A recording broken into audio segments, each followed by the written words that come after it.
Hello everyone, good morning. मैं हूं राम प्रकाश गौतम और आप देख रहे हैं GST Ram Prakash Gautam YouTube channel पे। आज हम लोग यूट्यूब चैनल के माध्यम से एक जजमेंट को पढ़ने के लिए चलते हैं साउथ इंडिया के आंध्र प्रदेश हाई कोर्ट में। स्क्रीन पे आप आंध्र प्रदेश हाई कोर्ट का जो पोर्टल है वो मैं ओपन कर रखा हूं और इसमें हम चलते हैं सारे जजमेंट्स पे। रवि नाथ तिलहारी का एक ऑर्डर है, उस ऑर्डर को हम देखते हैं। ये ऑर्डर नंबर है, रीट पिटीशन नंबर 33477/2023। क्या है ये जजमेंट ऑर्डर, वो हम लोग आज डिस्कस करते हैं। आंध्र प्रदेश हाई कोर्ट के माननीय जस्टिस रवि नाथ तिलहारी ने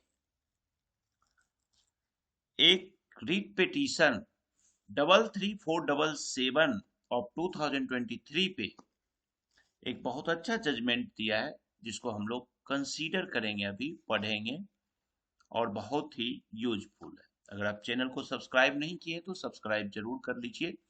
स्टूडेंट्स हैं और आपको कोई क्वेरीज है तो आप मुझे इस नंबर पे 8448610923 पे व्हाट्सएप कर सकते हैं, बिल्कुल फ्री। आपको मैं जितनी नॉलेज मुझे है मैं जरूर सपोर्ट करूंगा। तो चलिए स्टार्ट करते हैं हम लोग। सबसे पहले समझते हैं कि फैक्ट क्या था। देखिए, फैक्ट एक्चुअली में क्या है कि पेटिशनर जो है PBL transport corporation private limited petitioner है और रेस्पोंडेंट यहाँ पे असिस्टेंट कमिश्नर। पेटिशनर ने चैलेंज किया है एक फाइनल ऑडिट रिपोर्ट का, जो कि 22 दिसंबर 2023 को सर्व किया गया पेटिशनर को, that means PBL transport corporation को। और इस चैलेंज करने का जो ग्राउंड था, ऑडिट रिपोर्ट को चैलेंज क्यों किया गया, इसका जो चैलेंज का जो ग्राउंड था वो कहना था कि violence of the principles of natural justice. Actually इसमें क्या होता है समझिएगा। Andhra Pradesh goods and services tax या सीजीएसटी टैक्स रूल 2017 के अनुसार रूल 101 सब रूल 4 के तहत एक नोटिस दिया जाता है पेटिशनर को, जिसका डेट होता है 12 दिसंबर 2022। एक जो नोटिस मिलता है, डिस्क्रिपेंसी नोटिस, पेटिशनर ने उस डिस्क्रिपेंसी नोटिस का 19 दिसंबर 2023 को रिप्लाई भी सबमिट करता है। बट उस रिप्लाई को बिना कंसीडर किए, without considering the same, the final audit report was submitted. यानी कि पेटिशनर ने, PBL transport corporation private limited ने जो डिस्क्रिपेंसी का अपना रिप्लाई दिया था, जो अपना जवाब दिया था, उस जवाब को कंसीडर नहीं किया गया ऑफिसर की तरफ से और फाइनल ऑडिट रिपोर्ट दे दिया गया। सीजीएसटी का रूल 101 जो है, 101 जो है, ये ऑडिट के बारे में प्रोसीजर को बताता है। अब क्या होता है, ऑन 2 जनवरी 2024 कोर्ट इसको देखता है और इसको देखने के बाद कोर्ट ऑब्जर्व करता है कि पेटिशनर ने डिस्क्रिपेंसी नोटिस का रिप्लाई देता है, लेकिन जो 12 दिसंबर 2023 को एज पर रूल 101 सब रूल 4 के तहत जो सर्व किया गया था नोटिस, डिस्क्रिपेंसी नोटिस, उस नोटिस का जवाब पिटिशनर 19 दिसंबर 2023 को with in time reply submit करता है, फाइल करता है। But in the final audit report the petitioners reply was not considered. लेकिन यानी कि जो ऑफिसर के तरफ से जो रिप्लाई था 19/12/2023 वाला, उसको कंसीडर नहीं किया गया। और नहीं किया जाने के कारण उन्होंने एक ऑडिट रिपोर्ट अपना फाइनल दे दिया, और उसके साथ साथ जो ऑडिट रिपोर्ट दिया गया उसके पेज नंबर 57 पे ये मेंशन कर दिया गया, जो कि फॉल्स मेंशन हुआ, कि the tax payer did not file any reply to the proposed notice.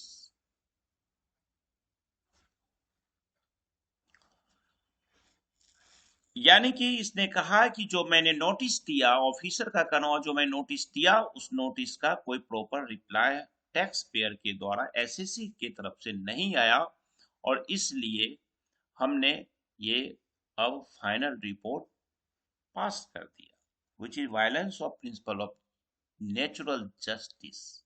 यहीं पे होता है, कहा गया पेटिशनर के वकील की तरफ से। अब यहां पे समझिए कि rule 101 of the Andhra Pradesh GST and CGST rule 2017 क्या कहता है। रूल 101 ऑडिट के बारे में बताता है, और ये जो केस स्पेशल है ये पीबीएल ट्रांसपोर्ट कॉर्पोरेशन का, ये रूल 101 सब रूल 4 को कवर करता है। तो मैं सब रूल 4 को हाईलाइट कर रखा हूं। इसमें क्लियरली लिखा हुआ है कि द प्रॉपर ऑफिसर में inform the registered person of the discrepancies notice, if any, as observed in the audit, and the said person may file this reply, and the proper officer shall finalize the findings of the audit after due consideration of the reply furnished। Justice ने proper इस case में, इस rate petition में जो judgement दिए हैं उस judgement में इस लाइन को बोल्ड कर दिया गया। सब रूल 4 कहता है कि जब कोई डिस्क्रिपेंसी नोटिस आप इन्फॉर्म करोगे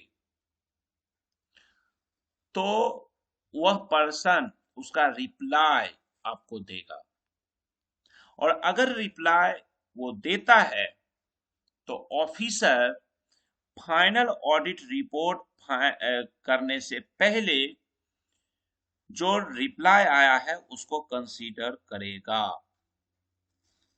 लेकिन इस केस में पैरा नंबर 7 को देखिएगा कि जो रूल 101 सब रूल 4 कहता है उसके अनुसार डिस्क्रिपेंसी नोटिस का रिप्लाई सबमिट किया गया, बट इसको देखा नहीं गया, ऑफिसर की तरफ से इग्नोर कर दिया गया। और जो इग्नोर कर दिया गया, और इग्नोर करने के बाद फाइनल ऑडिट रिपोर्ट जो दे दिया गया बिना उसको कंसीडर किए, therefore in violence of the principles of natural justice and also the statutory provisions।